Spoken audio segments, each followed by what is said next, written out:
వీడియోతో మీ ముందుకు వచ్చేసింది మీ చేతుమమ్మ. ఈ మాట అండి వీడియో. నీతో ఏమై ఇట్లనే నా చేసుడు, నీకు చేయడం రాదు అని మాత్రం వాళ్ళను నిరుత్సాహపరచకండి. ఎందుకంటే మనం ఒక్కసారి అనే మాట వాళ్ళ లైఫ్ లా పడిపోతుంది. అది గృహిణి అయినా మంచి. ఎందుకంటే ప్రతి ఒక్కరు ఏదో ఒక టాలెంట్ ఖచ్చితంగా ఉంటుంది. ఆ టాలెంట్ గుర్తించకపోయినా పర్వాలేదు, కానీ వాళ్ళు ఏదైనా మేము చేశాము అని మీ ముందుకు వస్తే మాత్రం అది బాగాలేకపోయినా కొంచెం వావ్ బాగా చేశారు, ఇంకా కొంచెం డిఫరెంట్, ఇంకా కొంచెం మంచిగా చేయొచ్చు, ఇంత బాగా అంటే నువ్వు ఇంకా దీన్ని మంచిగా చేయొచ్చు, కొంచెం ఆలోచించు, కొంచెం నీ మైండ్కి పని పెట్టు అని వాళ్ళని మనం ప్రోత్సహిస్తే వాళ్ళు ఖచ్చితంగా ఏదైనా సాధిస్తారు. కొంతమంది ఏంది అని అంటారు. అస్సలు ఆడవాళ్ళలో ఖచ్చితంగా ఆదిశక్తి, ఆది పరాశక్తి అని ఉంటది. ఖచ్చితంగా ప్రతి ఒక్కరిలో ఫుల్ గా ఉంటది. వాళ్ళు మేము ఏదైనా వాళ్ళకి వచ్చినా గానీ మేము ఇది చెప్తే ఏమంటారో, లేకపోతే బాలేదు కావచ్చు, మొహం మీదనే బాగుంటారు కావచ్చు, లేదా మొహం వెనకాల బాగాలేదని అందరితో చెప్తారేమో అని వాళ్ళలో వాళ్ళు కొంచెం ఏదైనా టాలెంట్ ఉన్నా గానీ వాళ్ళు బయటపడరు. బయట వేయడానికి కూడా కొంచెం మొహమాట పడరు. మీరు అలా కాకుండా ఎవరైనా వచ్చి ఏదైనా చేస్తే, గృహిణి ఒక వంట చేస్తే ఆ వంట ఎలా ఉందో మీరు గమనించండి. ఖచ్చితంగా ఏదో ఒక బిజినెస్ వాళ్ళకు ఆలోచనలు ఫుల్ ఉంటాయి. ఇప్పుడున్న జనరేషన్ లో అయితే ప్రతి ఒక్కరు అప్పటి అమ్మలు అత్తయ్యల కాడ నుంచి మొదలెడితే ఇప్పుడు కోడళ్ళు కూతురికి అందరు ఆలోచిస్తారు ఏదో ఒకటి చెయ్యాలి, ఏదో బిజినెస్ చేయాలి, ఇంట్లో హెల్ప్ అవ్వాలి, ఇంకా నేను కూడా హెల్ప్ ఇంకా తొందరగా ఇంకా బాగా చూసుకోవచ్చు అని ఇట్లా చాలా మంది ఆడవాళ్ళు చేస్తున్నారు. తగ్గట్టు ఇంట్లో వాళ్ళు కూడా వాళ్ళని కొంచెం ప్రోత్సహిస్తే ఖచ్చితంగా ఒక మంచి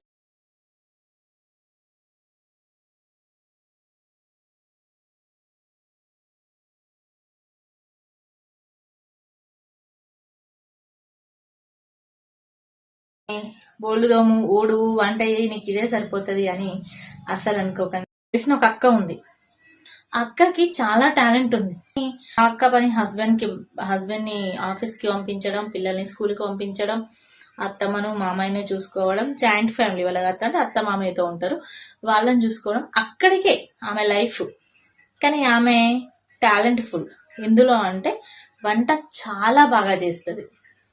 ఇంట్లో వాళ్ళు మెచ్చుకుంటారు, ఇవాళ బాగుంది, చుట్టాలందరూ మెచ్చుకుంటారు. కానీ ఆమెకు మనసులో వాళ్ళందరూ అట్లా వావ్ నువ్వుగా చేస్తావు, మేము బయట నుంచి టేస్ట్ గా తిన్నా గానీ, అంటే బయట మేము రెస్టారెంట్ లో తిన్నా మాకు ఇంత టేస్ట్ రాలేదు, బాగున్న పిల్లలు కూడా అలా మెచ్చుతా ఉంటారు, హస్బెండ్ గాని అందరూ.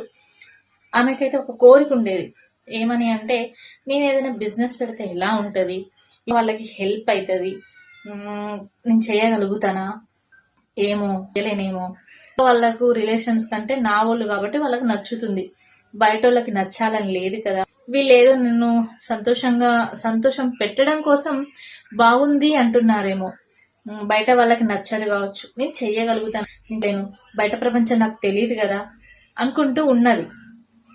కానీ ఒకరి సలహా మీదగా, అంటే ఒక ఫ్రెండ్ సలహా మీదగా, నాలాంటి వాళ్ళు అనుకోండి, మీలాంటి వాళ్ళు అనుకోండి, అలాంటి వాళ్ళ సలహా మీదట ఆ అక్క చికెన్ సూపర్ గా పెట్టేదండి. చికెన్ పచ్చడి గాని, చికెన్ కర్రీ గాని, చికెన్ ఫ్రై గాని, ఇట్లా చికెన్ కి సంబంధించిన ఐటమ్స్, నాన్ వెజ్ కి సంబంధించిన ఐటమ్స్ చాలా బాగా చేసేది. ఇంకా నాలాగా ఒక ఫ్రెండ్ సలహా ఇవ్వడం వల్ల, నువ్వు చేసి నాకు ఇంట్లో చేసి నేను దాన్ని ఇంటికి తీసుకెళ్లి తింటాను అని తను అలా ఫ్రెండ్ కు చెప్పకుండా, అంటే ఆ అక్కకు చెప్పకుండా తను 1 kg 2 kgs వచ్చి కొన్ని సామాన్లు చికెన్ కి ఏమేమి కావాలో అడిగి మా ఇంటికి తీసుకెళ్తాం, ఇంకా పచ్చడి బాగుంది అది పెట్టింది. హోమ్ డెలివరీ, జస్ట్ వాళ్ళ రిలేషన్స్, ఫ్రెండ్స్, కోలీగ్స్, లేదా అంటే ఇంటి పక్కన ఉన్న వాళ్ళు ఫ్రెండ్స్ కి అట్లా ఆమె ఈ పచ్చని ఈమె దగ్గర తెచ్చుకొని ఆమె సేల్ చేయడం స్టార్ట్ అయింది. కానీ దాదాపు ఈ రోజులకే ఫుల్ ఆర్డర్లో స్టార్ట్ అయిందట పచ్చడి సూపర్ గా. అప్పుడు ఆ అక్క దగ్గరికి వచ్చి పేరు పెట్టకుండా జస్ట్ దానికి ఏదో ఒక చిన్న పేరు పెట్టయితే ఆమె సేల్ చేసుకుందట. తర్వాత అక్కకి చెప్పి అక్కను ఒప్పించి అక్క ఇష్టంతోనే కలిసి వాళ్ళ ఇంట్లోనే చికెన్ పచ్చడి పెట్టడం స్టార్ట్ చేసిరు. అది వందలు, వేలు, ఇప్పుడు లక్షల బిజినెస్ అవుతుంది.